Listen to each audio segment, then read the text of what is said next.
Ça peut arriver ici? Mais vous nous autorisez à les toucher comme ça, jouer avec, non? Oui, mais c'est naturel. Il n'y a pas de problème? Ça ne dérange pas, moi. Ah, ça ne vous dérange pas, d'accord. Ça ne dérange pas, moi. Vas-y à fond, là. C'est la barbe ou c'est les cheveux? C'est quand c'est perruque qu'on fait attention. Ça, c'est mon cheveu naturel. Ok. Il n'y a Aucune substance? Mais il a fait la ajoutée, tâche, rien. On va y revenir. Okay. Il a fait des nœuds? Des nœuds, des nœuds. une teinture. C'est pour empêcher que ça traîne, c'est ça? C'est pourquoi vous avez fait les nœuds? Parce que tout long, j'ai marié un petit peu pour rester bien. D'accord. Alors, je veux savoir, qu'est-ce qui vous a motivé à garder cette coiffure, à ne pas vous couper les cheveux depuis 1982? C'est pas 82, c'est depuis à 14 ans. Moi, que vous avez commencé à conserver les cheveux? J'ai laissé mon cheveu pousser sur mon tête. Et avec ma mère, elle coupe mon cheveu quand j'étais petite parce que la police, il tuait les hommes pour cheveux. Chez moi. D'accord. C'est de quel pays? Je suis né en Dominique. Dominicain, d'accord. Ça fait partie des Antilles, comme c'est pays des porteurs. Et ma mère coupe mon cheveu parce que la police il tuait les hommes pour son cheveu. Et quand j'étais petit, il dit, il ne veut pas que je suis mort comme ça. Best. À quel moment de votre vie vous vous êtes rendu compte que vous aviez ce problème-là? Depuis la classe de... Bon, j'avais l'âge de 8 ans, depuis la classe de CE1. Quand j'étais en classe de CE1, au fait, j'ai été beaucoup vilipendée par... Vilipendée du moins, par mes amis. D'accord. En classe. Et pour cause? Et... Quelle était la raison? Bon, au fait, souvent quand je veux répondre aux questions, dans ma classe, par exemple, j'étais que la petite. J'étais que la petite en classe. Il n'y avait que de grandes personnes dans ma classe. Et là, quand je veux répondre aux questions, les plus âgés, ils s'énervaient. Ils se disaient, mais comment toi qui es la plus petite, tu arrives à répondre aux questions et nous, bon. Et du coup, quand ils parlent, j'ai peur, je n'arrive plus à parler. Et depuis ce jour, j'ai perdu carrément l'usage de la parole jusqu'en année du moins de BTS. Et ça a continué comme ça? Ça a continué comme ça. Mais je veux dire, vous n'en avez pas parlé aux parents, rien du tout? Bon, en classe, quand j'étais au CE1, par exemple, j'en parlais beaucoup à mon grand-père, vu que j'ai été élevée par mes grands-parents. Et là, quand je lui en parle, bon, souvent, il se plaint du moins auprès des élèves, auprès des parents et autres. Mais bon, ils continuaient, ils insistaient toujours. Best. Il y a un problème pour vous? Bon, quand je suis arrivée à l'âge de 20 ans, c'est maintenant que j'ai vu que tu n'as pas là à l'école, tu ne sais pas lire ni écrire, c'est très mauvais. Parce que là, j'ai eu même des travail, on me dit que non, comme je ne sais pas lire, là, il ne peut pas me prendre. Vraiment, ça me fait mal, très mal. C'est vraiment triste. Hein? Et quand vous avez un téléphone portable, lorsque vous recevez des SMS, comment ça se passe? Je suis obligée de donner à quelqu'un pour lire pour moi. Il lit tout. Même quand ça vient de votre chérie. Oui, mais la vérité est dite. Je ne sais pas lire. Mais je connais les numéros, mais s'il faut lire une lettre, je ne peux pas. Mais est-ce que tout le monde autour de vous, tout le monde sait que vous ne savez pas lire? Oui, tout le monde sait. En tout cas, quand moi je croise quelqu'un, je lui dis carrément que je ne sais pas lire ni écrire. Mais pourquoi la personne envoie un SMS alors? Mais je ne sais pas. Mais c'est bizarre quoi. C'est Orange qui envoie le message. C'est Orange qui envoie le message parce que lui, ne sait pas. Ou peut-être votre chéri. Il envoie, non? Mais attends, vous avez été marié, non? C'est ce que vous nous avez dit. Vous avez été marié. Et est-ce que ça constituait pour votre mari un problème? Je peux dire oui, parce que bon, moi je ne sais pas lire, je ne sais pas écrire. Peut-être que lui, il avait une camarade qui savait lire, savait écrire. Bon, moi je ne sais pas comment. Est-ce que vous êtes toujours ensemble? Non. Vous êtes séparés? À cause de ça? Pas à cause de ça. Ah, d'accord. Mais à peu près. Et il vous a abandonné pour quelqu'un d'autre? Hein? Oui, je sais. Et elle savait lire et écrire? Oui. Donc, Bon. Best.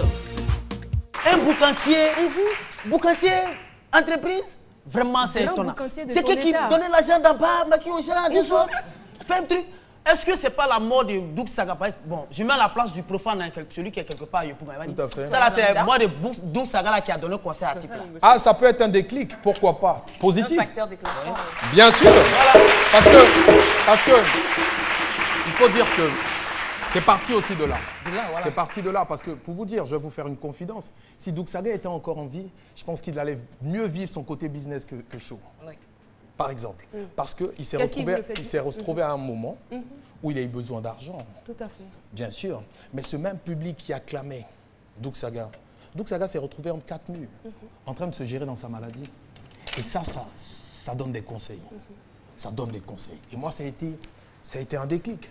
Donc je me suis dit, c'est vrai, il fallait faire le show, il fallait égayer le public, il fallait faire du bien à la population, mais en même temps, il fallait créer quelque chose pour assurer nos arrières. Moi, je tiens à dire merci à tous ceux qui l'ont soutenu pendant sa maladie, mais je veux dire, ça a été quelque chose. Sortant de là, je me suis dit, il fallait que je me rapproche plus dans le business. Et j'ai pris des exemples. J'ai pris des exemples comme Puff Daddy, j'ai pris des exemples comme Jay-Z, qui ont fait leur musique. Alors, est-ce qu'on peut dire que le fait d'être artiste, musicien, vous aide véritablement dans votre carrière d'homme d'affaires? C'est un facteur positif, bien sûr. C'est un facteur positif parce que... Et vice-versa? Vice-versa, parce que c'est clair. Vice-versa, parce que le côté positif, c'est que vous avez un carnet d'adresses. Vous réussissez à avoir des... à être très précis et vous recevez vite les documents, côté administratif et tout, on dit « Ah tiens, c'est Jean-Jacques Kwame, bon, je viens de la part de Jean-Jacques Kwame » et ça se fait. Mais le côté négatif, c'est quoi? C'est que le gars, il vous retrouve au bureau, il a l'image encore, il a la casquette encore de l'artiste, donc genre, il ne vous prend pas trop au sérieux, façon. Voilà. Donc il a envie de créer une vanne pendant que vous êtes dans tout le sérieux. Ça, c'est le côté, voilà. Best. Mon père et ma mère qui sont à Vavois. Et c'est là-bas, j'étais malade. Mon père n'était pas là. C'est ma mère qui m'a apporté à l'hôpital. Arrivé à l'hôpital, m'a fait une injection. L'injection, je ne sais pas si c'est mal fait ou pas, mais c'est ça qui a fait que l'handicap est venu. Bon. Étant là... Mais qu'est-ce que les médecins ont dit? Bon. Est-ce que c'était vraiment lié à l'injection ou c'est parce que vous n'avez pas fait votre vaccin, c'est parce que vos parents ne vous ont pas vacciné que la poliomyélite s'est déclenchée après? Ok, comme on était loin, très loin de la ville, on était à Vavois dans un campement, on ne pouvait pas peut-être aussi venir en ville facilement pour pouvoir peut-être faire ces trucs-là. Donc, ça a fait que ils n'ont pas peut-être fait ces injections-là, les choses-là pour que je puisse avoir la santé parfaite, voilà. Vous n'avez pas la certitude, hein? Non, parce que vous n'avez même pas posé la question à vos parents. Bon, eux m'ont dit que c'est l'injection. C'est l'injection. Voilà. D'accord. Et vous avez grandi avec, vous êtes allé à l'école? C'est des deux pieds ou c'est un seul pied qui... C'est un pied, le pied droit. Le pied droit. C'est le pied droit. Voilà. Donc on m'a envoyé à chose, qu'on appelle ça. On m'a envoyé au CHU de Boaké. Au-dessus du Boaké, le vieux aussi n'avait rien. Il était d'abord paysan. Il venait à peine de commencer d'être paysan. Bon, le médecin a dit de rester là pendant au moins 1 an. Il allait pouvoir marcher correctement. Bon, le vieux... Qu'est-ce qui devait être fait? Une opération ou une rééducation? Une opération. Une opération. Parce que quand ils ont fait l'injection, le pied était enflé. Il y avait du pus là-dedans. Donc on devait souscrire extraire le pus qui est dedans pour qu'on puisse... pour qu'il puisse marcher. Bon, quand ça arrivait, le vieux n'avait pas de moyens, donc il était obligé de me faire sortir de l'hôpital sans l'accord du médecin. Il m'a envoyé à Vavois dans un campement lointain. Bon, après cela, je me suis dit, bon, déjà je suis handicapé, pas rester au campement, baisser les bras, attendre à ce que quelqu'un vienne me donner. Donc je vais me lever, je vais chercher à me battre pour voir ce que Dieu a pu réserver. Mais après ça, votre papa n'a pas cherché de l'aide pour que vous puissiez retrouver l'usage de votre pied? Non. Non. C'est resté comme ça? C'est resté comme ça. Bon, déjà je suis handicapé. Et chez eux, bon, un handicapé peut-être ne peut pas faire quelque chose puisque tu es déjà handicapé. Donc ils vont délaisser. Bon, je me suis levé. Mais vous êtes quand même allé à l'école, ils vous ont inscrit? Bon, ils m'ont inscrit à l'aide de mon oncle, parce que c'est mon oncle qui a permis qu'on puisse m'inscrire parce qu'eux ne voulaient pas qu'on m'inscrive. Mais mon oncle a exigé pour qu'on puisse m'inscrire. Du CP1 jusqu'au CM2. Après l'entrée en 6e, où il devait peut-être partir en 6e, le vieux n'avait pas aussi les moyens pour pouvoir m'aider dans mes études. Bon, il faut presser les bras, attendre. Je suis allé au champ, j'ai fait champ de maïs. à travers le champ de maïs, j'ai pu avoir au moins quelques sacs de maïs et j'ai vendu pour avoir mon transport pour venir sur Abidjan. Là, vous avez quel âge comme ça? Bon, j'avais peut-être 14 à 15 ans. Voilà. Je suis venu sur Abidjan. Mais jusqu'à aujourd'hui, le pied, il vous fait mal? Il ne fait pas mal, mais je ne peux pas marcher. Donc voilà. Mais comment est-ce que vous arriviez à travailler au champ? Bon, c'est quand même laborieux, hein, l'activité au champ. C'est le courage que j'ai pris avec la main parce que je me suis dit que je ne peux pas attendre quelqu'un de donner. Best. Braveur, je ne le souhaite pas.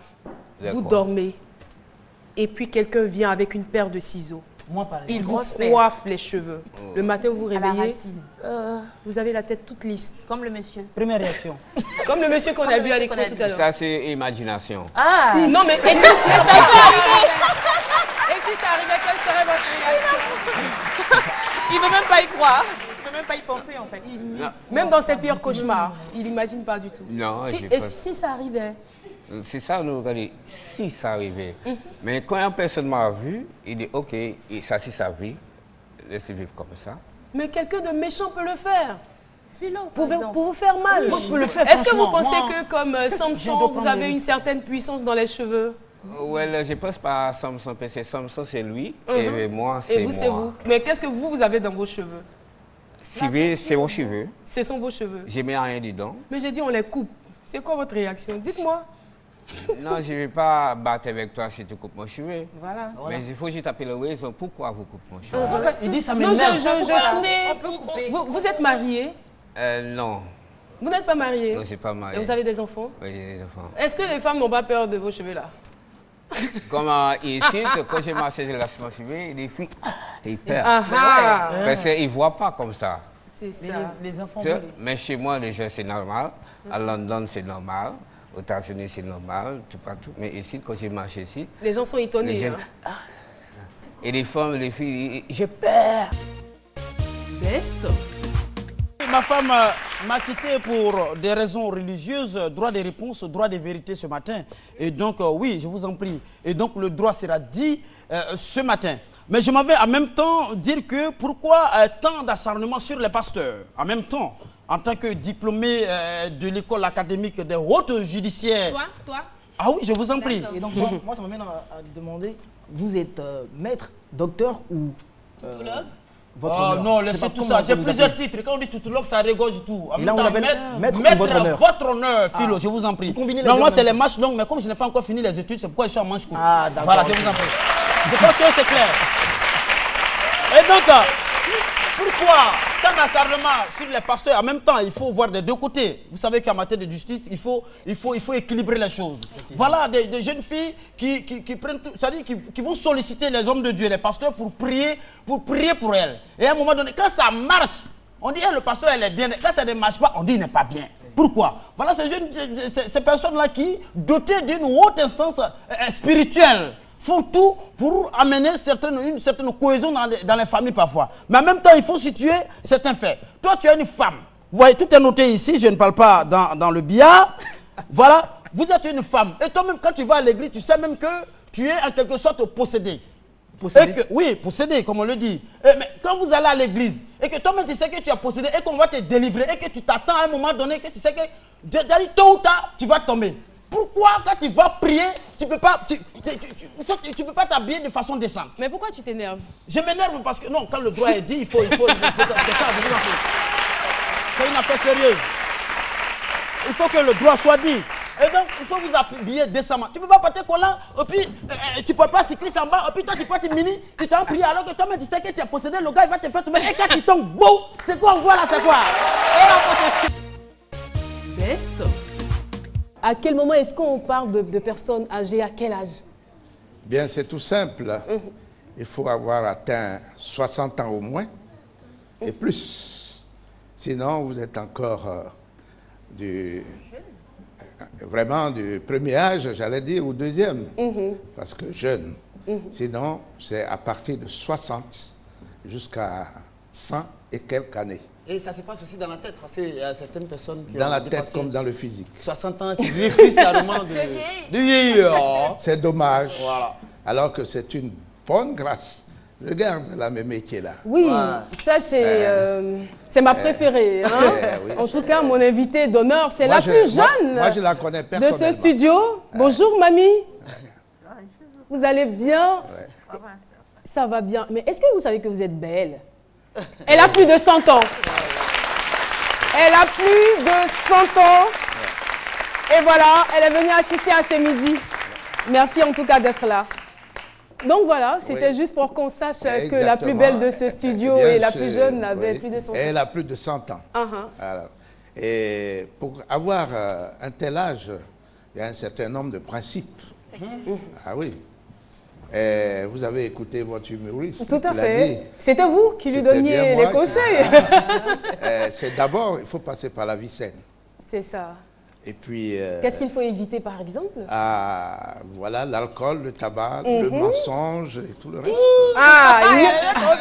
Philo, vous vieillez, il ne faut pas mentir. Philo, tu as entendu? Pourquoi? Alcool, tabac, mensonge. Alcool, tabac, drogue, mensonge. Mais il y en a qui font tout ça, mais qui vieillissent et qui ont plus de 100 ans. Oui, mais ils vieillissent mal. Tu m'as dit que vraiment tu veux chanter. Ou bien c'est la comédie, la comémétrante, comémétrique, comémétricante. Comémétrique maintenant. Ronaldo NF, toi aussi tu es devenu Maurice. Il ne faut pas faire dictionnaire pour nous donner ici. Moi je veux chanter. Papa François Cogna. Le petit qui met de la joie dans la quête de maman. La femme qui met de la joie dans la quête de maman. Vient d'arriver. Papa lui-même il est au courant. Le tonton même il est d'accord. Tous les gars m'ont dit que c'est pas l'homme.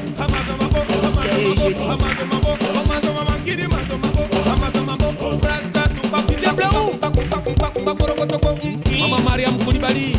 À cause de la tête des caviar, bébé, tu veux me tuer. À cause de la tête des caviar, bébé, tu veux me tuer. Tu as gagné la vie de magnifique. Tu as gagné la vie de Rama, Rama, Rama, Rama. Maintenant, mon bébé, tu veux gagner la vie de Agalawa. Agalawa. Toi-même, tu n'as rien compris. Commissaire de Bagnolet, tu m'as toujours dit, pour atteindre les bavantes, il faut remplir les vannes. Dédicace à tous les petits danseurs. C'est à cause de vous le petit sur marché. Best. Et vous téléspectateurs, vous êtes magnifiques parce que vous avez tout simplement décidé de suivre RTI1. C'est la chaîne qui rassemble. Et cette émission a pour objectif, bien évidemment, de vous mettre ensemble. On va se donner rendez-vous demain. Restons soudés, restons ensemble dans la courtoisie et dans les bonnes manières. L'avenir est devant nous. Il y a beaucoup de bonnes choses qui nous attendent. Restons ensemble. La joie de vivre ensemble. La joie de vivre en Côte d'Ivoire. À demain.